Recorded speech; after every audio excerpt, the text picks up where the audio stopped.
Bonjour les amis, bienvenue sur PowerTrade, la chaîne des stratégies d'investissement simples et efficaces. Le thème du jour, c'est le yen. Le yen, vous avez le graphique sous les yeux, nous sommes en monthly pour faire une première étude et voir un petit peu ce qu'il s'est passé depuis 53 ans, puisque nous avons des cours là sur TradingView qui débutent en avril 1971. J'ai pas pu aller rechercher plus loin, mais c'est déjà pas mal, 53 ans pour faire une petite étude graphique de l'euro-yen. Alors, en fait, sur cette zone là, en 1971, nous étions à 190 yens. Et puis, nous avons vécu sur une période très courte, puisque nous étions dans les années 80, 80 fin 79, 80.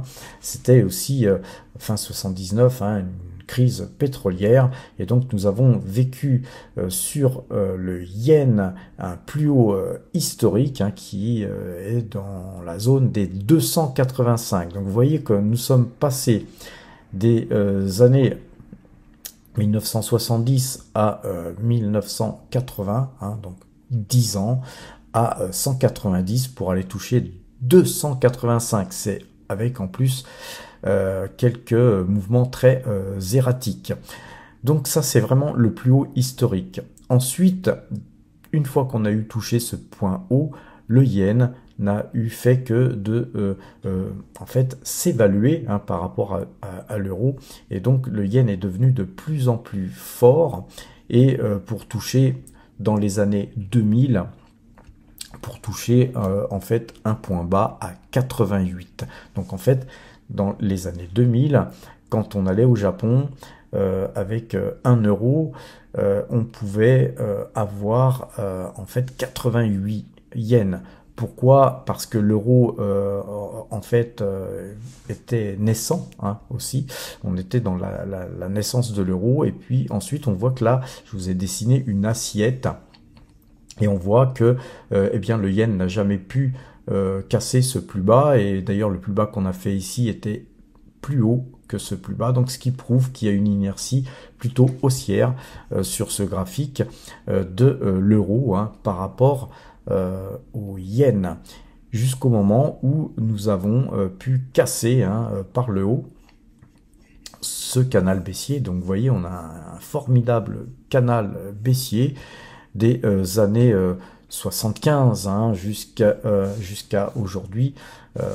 Ça s'est cassé en fait sur l'année 2023 en fait. Nous avons eu une cassure là ici sur je vous dis une bêtise, sur 2021, mais on a eu un rebond, en fait on a eu un pullback en 2022, et puis 2023 ensuite nous sommes rentrés dans un canal haussier donc sur ce graphique. Et quand on dit canal haussier, c'est l'euro qui s'apprécie par rapport au yen. Alors j'en sais quelque chose parce que je commerce avec le Japon, puisque j'ai des sites de vente en ligne en direction du Japon, et que mes sites en ligne sont très pénalisés actuellement, car quand on vend des produits français que nous payons en euros et qu'on les vend en yens, les pauvres japonais sur ces prix-là, ils ont du mal à payer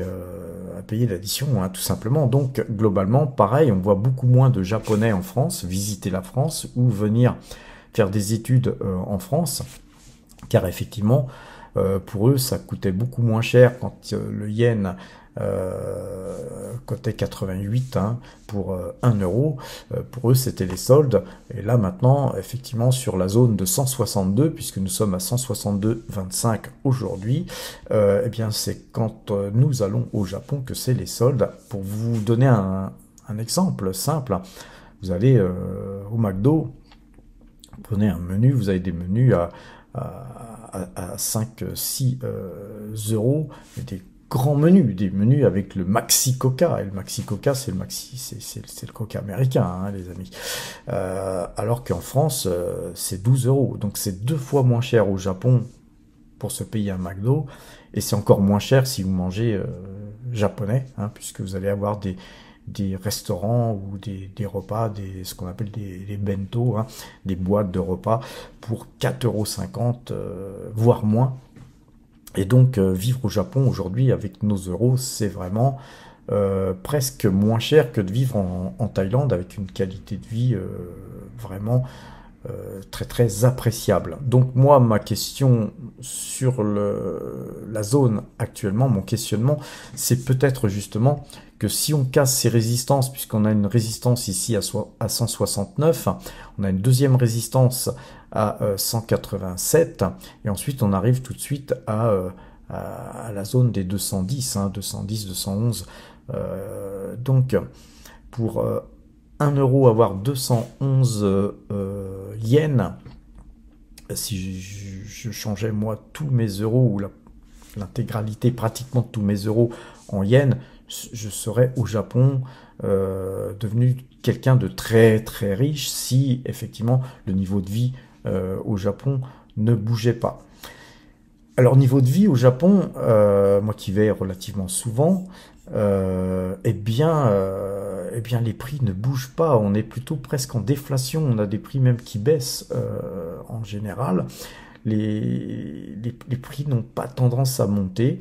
On voit ici ou là sur certains produits une tendance à vous en donner moins au poids, hein. Par exemple, moi qui est fervent consommateur de chocolat, les tablettes de chocolat, moi je les ai connues à 100 grammes, je les ai vues passer à 75 grammes pour le même prix, hein. Et puis aujourd'hui, on a même des tablettes de chocolat qui sont passées à 50 grammes. Alors ils arrivent à creuser le chocolat d'une façon où les tablettes sont toujours les mêmes, mais le poids n'est pas le même. Mais voilà, on est sur des produits quasiment importés, hein, puisque c'est même importé, puisque c'est du cacao, donc c'est des produits importés. Donc tout ce qui est produit importé, effectivement, coûte cher au Japon, mais on peut très bien vivre au Japon avec des produits japonais, hormis le pétrole. Et vous voyez, encore une fois, le pétrole est quelque chose qui va être lié avec la hausse du yen.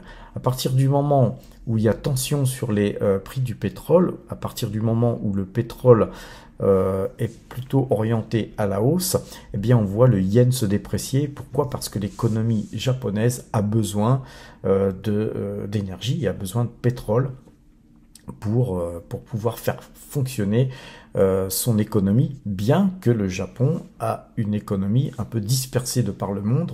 On a beaucoup de Japonais, hein, qui ont monté des structures en Thaïlande, aux Philippines, en Indonésie, etc. Donc vous allez voir, hein, Toyota et tous les sous-traitants de ces grosses sociétés sont beaucoup basés dans des pays satellites au Japon, puisque la main-d'œuvre est beaucoup moins chère. Et puis d'ailleurs, hein, Toyota, hein, pour ne citer que cette société, eh bien, elle a des usines de production aussi aux États-Unis, en Europe, etc. Donc les Japonais ont une intelligence particulière pour justement implanter leur société en dehors de leurs frontières, puisque bon, effectivement, le Japon c'est un archipel et qu'on est à l'étriquer, hein, pour développer son économie jusqu'à plus soif, hein. Il y a donc une limite, et la limite c'est effectivement le sol.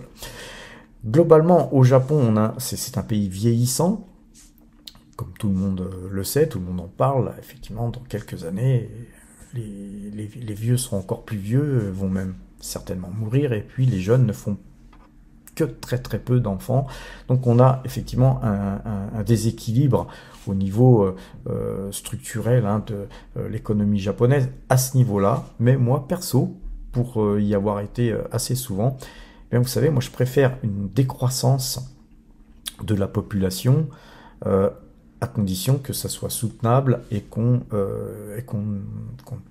puisse vivre bien dans ce pays, ce qui est toujours le cas actuellement, puisque les Japonais aiment bien travailler même jusqu'à 70-75 ans. Vous savez, les sociétés sont obligées souvent de mettre à la porte leurs salariés, parce que leurs salariés ne veulent pas partir. Un Japonais, c'est quelqu'un qui souhaite travailler jusqu'à sa mort. Donc on est dans un pays qui a une culture complètement différente de la nôtre.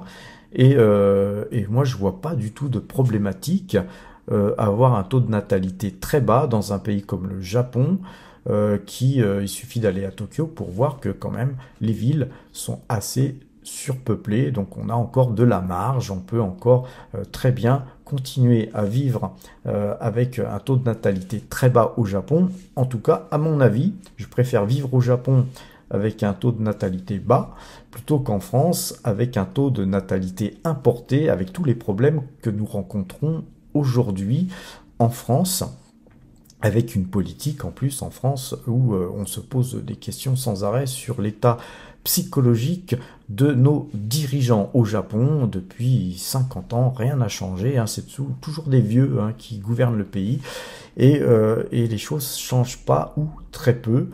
Globalement, au Japon, hein, vous pouvez laisser votre portefeuille, votre vélo, votre voiture avec les clés sur le contact, vous ne vous ferez jamais voler, vous ferez jamais écraser par une voiture qui brûle un feu rouge, hein, etc. hein. Donc c'est un pays dans lequel on vit vraiment en sécurité, je dirais même en sécurité extrême. Donc moi perso, effectivement, le Japon, hein, comme pays d'émigration, me tente bien. Hein. Il y a deux pays qui me tentent, c'est effectivement le Japon et la Thaïlande. Ce sont deux pays magnifiques où il fait bon vivre et en plus où la vie y est pas chère. Maintenant, regardons côté investissement. Moi, quand j'achète des valeurs japonaises, je regarde aussi la variation du yen. Parce que si vous achetez des valeurs japonaises, supposons que vous ayez acheté justement dans les années 2021 des valeurs japonaises qui ont monté, mais dans le même temps, là, puisque là, ce graphique il monte, ça veut dire que votre yen a baissé. Si vous avez acheté des valeurs japonaises, vous avez investi en yen. Donc si vous avez gagné 20% sur une valeur japonaise, mais que dans le même temps, ce change vous fait perdre 20% hein, en termes de change, eh bien vous n'avez rien gagné.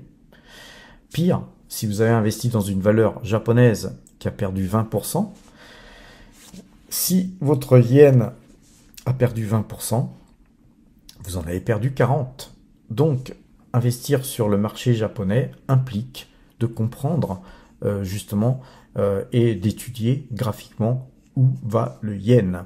Donc ça va nous amener sur une des seules valeurs japonaises que nous avons actuellement en portefeuille, qui est Toto. Et donc nous avons investi sur une valeur qui avait toutes les chances de monter, avec le risque de voir le yen, de voir le yen se déprécier encore. Alors moi par contre, je pense pas que le yen va se déprécier d'une manière continuelle, sans corriger. Donc on va attendre, si possible, une correction sur le yen, pourquoi pas sur 158, 157, je pense qu'on peut arriver à 157 hein, sur ce bas de canal. On va essayer de zoomer, tiens, pour justement pouvoir montrer jusqu'où le yen pourrait aller. Hein. Je vous rappelle qu'on est encore en monthly hein, ici. Hein. Sur ce graphique, on va aller le voir en daily tout de suite après. Mais là, en monthly, les bougies, là, ici, nous montrent qu'on pourrait revenir voilà, sur les 156, 157. Moi, je mise plutôt sur 157 parce qu'on a une belle zone où on pourrait aller se rappuyer avant de repartir. Donc, je suis très intéressé par les valeurs japonaises en termes d'investissement. On pourra en voir quelques-unes tout à l'heure, mais je suis circonspect concernant l'orientation du yen. Je pense qu'on va aller de toute façon à un moment donné au moins sur les 168, 169. Donc pour 1 euro avoir 169 yens, ça pose déjà la question d'aller pourquoi pas s'implanter au Japon, puisque justement moi je commerce au Japon. Je pourrais très bien quelque part reconstituer mes deux sociétés là-bas, hein, puisqu'on a un joint venture au Japon et un joint venture, enfin la société mère en France. Et donc pourquoi pas se baser carrément que au Japon, et puis effectivement avec les difficultés supplémentaires d'importation des produits, hein, puisque c'est beaucoup plus facile d'exporter nos produits français alors qu'on habite en France. Mais voilà, beaucoup de questionnements par rapport au yen, ce qui m'amène à vous montrer le yen en version en daily. Et donc nous voilà en daily et on voit qu'en daily on a un joli trend haussier. Alors quand on dit trend haussier, c'est haussier pour l'euro. L'euro est en hausse par rapport au yen. Et dernièrement, vous voyez, on était à 154 et quelques ici, et aujourd'hui nous sommes à 162. Donc globalement, le yen devrait peut-être faire un pullback ici pour repartir, ou carrément continuer son chemin vers les 168, 169, comme je vous l'ai dit sur le précédent graphique. Si tel était le cas, effectivement, ça serait extrêmement pénalisant pour mes affaires concernant la vente de produits français au Japon.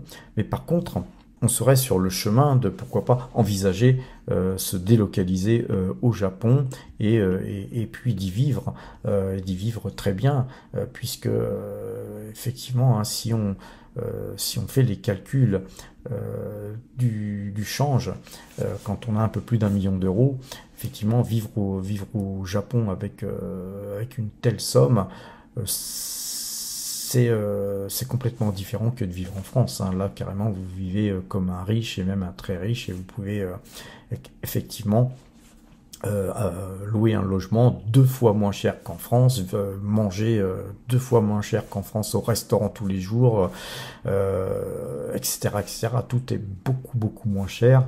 Donc l'idée serait effectivement qu'au-dessus de ce train bleu, mon départ, moi personnellement, se justifie économiquement. Regardons le graphique de Toto, qui est une de nos plus grosses positions, que nous allons certainement à un moment donné alléger ou vendre pour prendre nos bénéfices, car comme vous pouvez le voir, nous avons des gains sur Toto. On a un joli canal haussier, donc nous on aimerait bien qu'elle monte dans ce sens-là, mais on aimerait bien que le yen, lui, par contre, s'apprécie de façon à pouvoir vendre avec de meilleurs bénéfices. On aimerait bien que le yen s'apprécie aussi pour moi j'aimerais bien que le yen s'apprécie pour mes affaires, mais voilà, il y a quelque part chez tout être humain des envies, des rêves, des choses subjectives qu'il faut un peu gommer et se dire, voilà, moi c'est ce que j'ai envie, mais si ça se passe pas comme ça, qu'est-ce que je fais? Donc pour moi, si ça se passe pas comme ça, de toute façon je couperai, si ça se passe pas comme je le souhaite, je couperai mes actions Toto avec un bénéfice peut-être plus petit que celui que j'escompte prendre.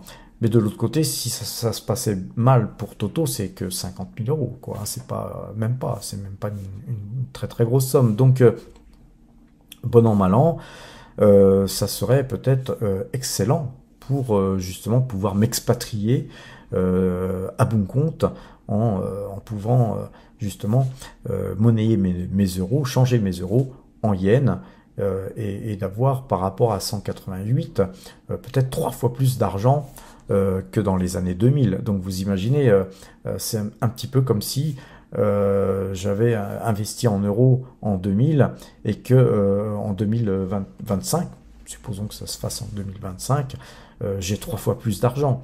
J'aurais gagné 3 fois plus rien qu'avec le change. D'où vraiment la possibilité de se dire pourquoi pas changer, même sur les 169, 170 yens pour 1 euro, pourquoi pas s'expatrier dans un pays où il fait meilleur vivre, et surtout dans un pays où on serait peut-être plus loin de tensions géopolitiques, notamment avec la Russie, puisque effectivement on n'a jamais été aussi proche d'une guerre. Elle est froide pour l'instant, mais on sent bien qu'elle se réchauffe Et personnellement, moi, ça m'inquiète un petit peu, car si on rentre en économie de guerre, eh bien le yen pourrait donc s'inverser, puisque par rapport à l'euro, hein, bien sûr, pourrait s'inverser, puisque si on rentrait en économie de guerre, eh bien l'euro, je dis pas qu'il s'écroulerait, mais il en pâtirait, en tout cas.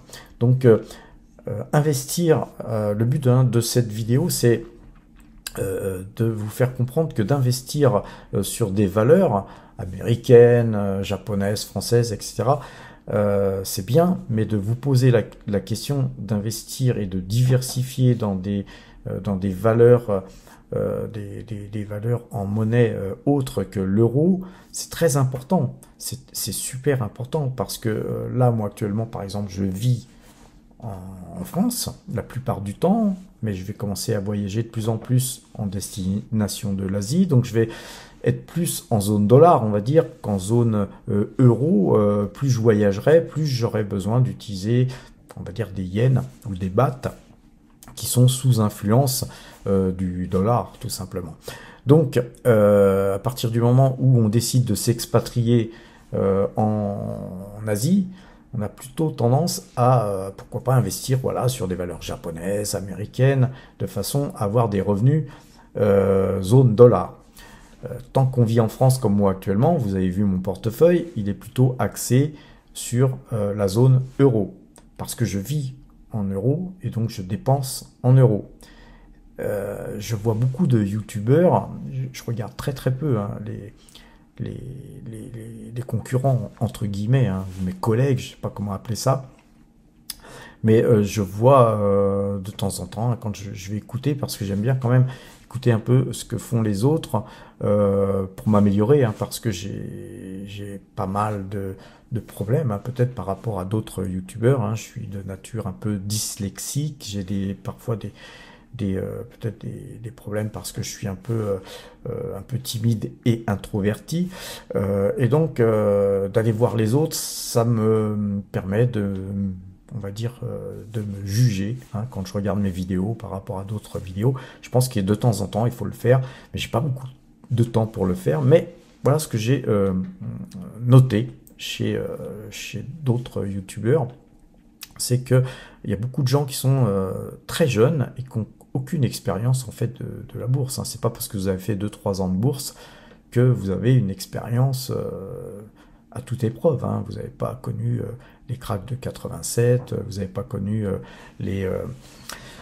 la bulle Internet, vous n'avez pas connu ceci, cela, quoi. Donc, la pire crise que les jeunes youtubeurs ont pu connaître, c'est tout simplement la période Covid, et c'est souvent là qu'ils ont commencé à faire de la bourse, donc effectivement ils ont connu qu'une bonne période et ils n'ont pas forcément connu les périodes très très difficiles. Et donc par rapport à ça, c'est pas que je critique l'âge, hein, être jeune, hein, c'est une maladie dont on guérit tous. J'en suis bien placé pour en parler. Donc, au contraire, c'est bien d'être jeune, c'est bien d'être dynamique, c'est bien voilà, d'être youtubeur et puis d'essayer de partager sa passion avec les gens qui, justement, la partagent, mais aussi de pouvoir peut-être éduquer le peuple français qui n'a pas du tout d'éducation financière, donc je trouve ça très bien. C'est pas une critique de ma part, c'est simplement que effectivement beaucoup sont très jeunes, beaucoup vendent des formations. Moi j'ai tendance à dire que si on gagne beaucoup d'argent dans les marchés financiers, on n'a pas besoin de vendre des formations. C'est pour ça que moi l'intégralité de mes contenus sont gratuits, que je vends aucune formation parce que je gagne suffisamment bien ma vie pour ne pas avoir besoin de vendre de formation. Je vous forme gratuitement de par mes vidéos et puis je vous encourage à aller voir aussi d'autres youtubeurs pour compléter peut-être ce que je ne peux pas vous donner. Maintenant, le principal défaut que je vois chez certains youtubeurs, c'est de vous encourager à faire de la DCA et de la DCA sur surtout le S&P 500, le Nasdaq, des choses comme ça. Et c'est dangereux. C'est très dangereux car supposons qu'une guerre éclate avec la Russie, ce serait une guerre certainement longue, ou alors très courte, mais nucléaire, mais alors dans ce cas, on n'aurait plus besoin de se poser des questions. Mais si on rentrait dans une guerre longue, on pourrait avoir des marchés baissiers ou tout simplement très atones et même plutôt baissiers, et ça pourrait durer 10 ans. Et je connais personne qui pourrait faire de la DCA pendant 10 ans. Et aujourd'hui, il y a de multiples youtubeurs qui vous encouragent à faire de la DCA et de la DCA et de la DCA sur du Nasdaq ou du S&P 500 qui en plus sont à des niveaux stratosphériques, avec une dette américaine qui est à des niveaux pareils, stratosphériques. Et donc, pour moi, il y a un gros danger là-dessus, et notamment d'acheter sans jamais vendre. Pour moi, c'est quand on achète quelque chose pas cher, c'est pour le revendre cher, c'est le but du business. Tout businessman a ça en tête, acheter pas cher, vendre cher. Et ces gens-là, vous incitent à acheter à tous les prix, de façon à avoir un prix lissé. Pourquoi pas sur 40 ans, sur 50 ans, mais ça n'a ni queue ni tête pour moi de lisser un prix sur une telle période, car je connais personne humainement, normalement constitué, capable de DCA sur un indice qui baisserait de mois en mois pendant 10 ans. Il y a un moment donné, vous prendriez vos clics et vos claques et puis vous direz non, c'est pas pour moi. Et vous investiriez dans autre chose et vous auriez certainement raison. Car quand des choses baissent, il y a d'autres choses qui montent, et donc il faut justement avoir cet esprit commercial d'acheter des choses pas chères pour les revendre cher. Alors à présent, regardons un petit peu une liste, ma watching list des valeurs japonaises. Donc pour ce faire, on va sur Zone Bourse et on voit, je vous dévoile ma liste, ma watching list de valeurs japonaises, et on va regarder juste une seule chose intéressante, c'est au 1er janvier donc 2024, de combien les titres que vous voyez dans cette liste sont en hausse. Vous voyez que vous avez des titres qui gagnent entre 15 et 30%, pour la plupart, et puis certains titres, comme par exemple Kirin, qui n'a pas beaucoup bougé, puisqu'on est à plus 0,87%, et vous voyez même des titres qui perdent 12% ou 2%, voire 8% pour Teikoku Tsushin. Donc, le truc, c'est quand on cherche à acheter, pas cher, et donc on va scanner tous ces graphiques, et vous voyez qu'il y a quand même, malgré que le Nikkei était pas mal en hausse depuis le début de l'année, on a quand même des valeurs comme Ajinomoto qui perdent quand même à peu près 4 ou 5%. Donc voilà, moi ce que je regarde, c'est si possible des valeurs qui n'ont pas monté, et pour ce faire on utilise l'analyse graphique afin justement d'essayer de choper des points bas. Mais encore une fois, aussi on regarde le yen, donc c'est pourquoi peut-être que si des opportunités il y avait, nous allons très prochainement rentrer un petit peu d'argent sur le marché japonais, mais tout en ayant en tête la configuration graphique des valeurs.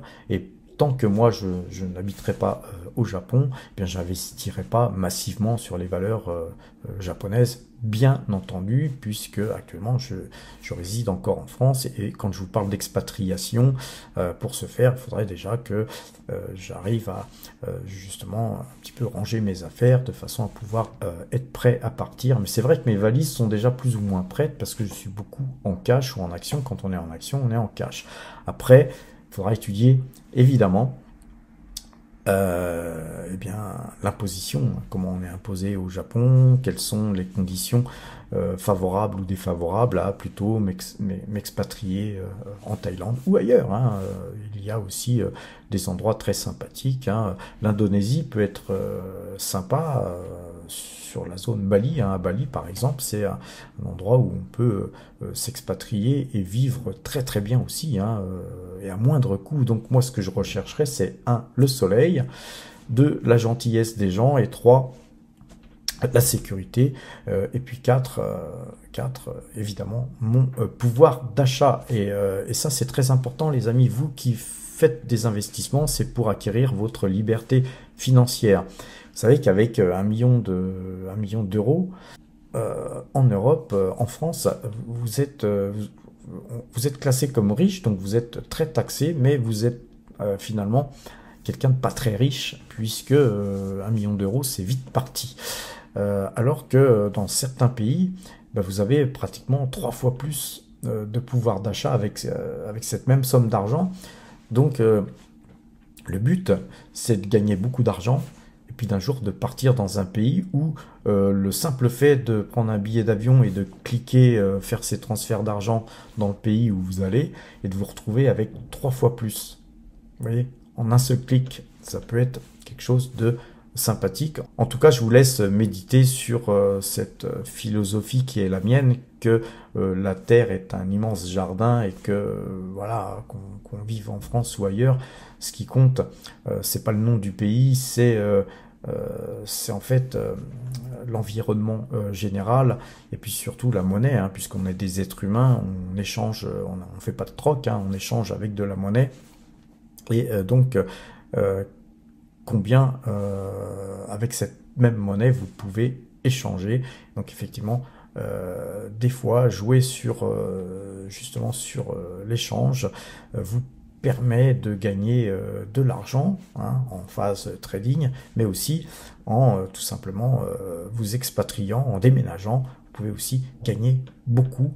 Mais pour ça, il faut déjà avoir un bon patrimoine, et donc je vous laisse méditer sur justement peut-être vos futures stratégies. N'hésitez pas à me parler, vous, de peut-être votre stratégie, hein. Je sais que beaucoup de gens européens, portugais par exemple, souhaitent retourner au Portugal, ou d'autres retourner au Maghreb, au Maroc ou autre, hein, parce que après une vie de travail en France, c'est vrai que parfois se poser la question de quitter un pays qui est en délabrement total, hein, parce que moi je vous garantis, hein, que vous êtes mieux soigné au Japon ou en Thaïlande qu'en France, hein. Quand vous arrivez aux urgences dans ces pays-là, vous êtes pris tout de suite, vous êtes soigné. En France, moi j'ai failli mourir à l'hôpital, hein. C'est clair et net que j'ai eu une occlusion intestinale, et que je suis passé à 2 doigts de la mort. Donc je parle de quelque chose que je connais. Je sais que là on dévie un peu du sujet, mais par exemple moi j'ai des problèmes de santé, hein, d'hypertension, de thyroïde, etc. Dernièrement j'avais une infection dentaire, je trouvais pas mes antibiotiques, et puis même tous les médicaments qui me sont prescrits, je peux pas les avoir pour 6 mois ni pour 3 mois, on me les donne au compte-gouttes parce qu'il n'y a plus de médicaments. Mais vous imaginez, on est dans un pays où il n'y a plus de médicaments, mais réveillez-vous. La France, c'est plus ce que c'était, c'est plus la France d'autrefois. Les systèmes de santé ne fonctionnent plus, la justice ne fonctionne plus, la police est débordée, tous les services publics vous offrent même plus de services. C'est un service déplorable, je ne peux plus appeler ça du service public. Donc effectivement, le fait en plus qu'il y ait de l'insécurité grandissante, me fait poser la question de m'expatrier. Je ne sais pas ce que vous en pensez, vous qui êtes dans les investissements. N'hésitez pas à me faire part dans vos commentaires les pays dans lesquels vous souhaiteriez vous expatrier. Peut-être qu'il y a des pays dans lesquels j'ai pas pensé. Évidemment, pour moi, l'Asie est beaucoup plus proche de mes sensibilités, donc c'est plutôt en Asie que j'irai m'expatrier. Mais voilà, faites-moi part de vos idées en commentaire sur ces bonnes paroles, les amis. N'oubliez pas de regarder toujours l'effet de change, hein, quand on investit, hein, même si vous achetez des actions américaines, ou si vous faites de la DCA, malheureusement pour vous, en tracker en dollars, n'oubliez pas que le dollar, lui aussi, il varie. Alors voilà, sur ces bonnes paroles, je pense vous avoir tout dit. Je vais vous souhaiter une bonne fin de dimanche. Portez-vous bien et à demain!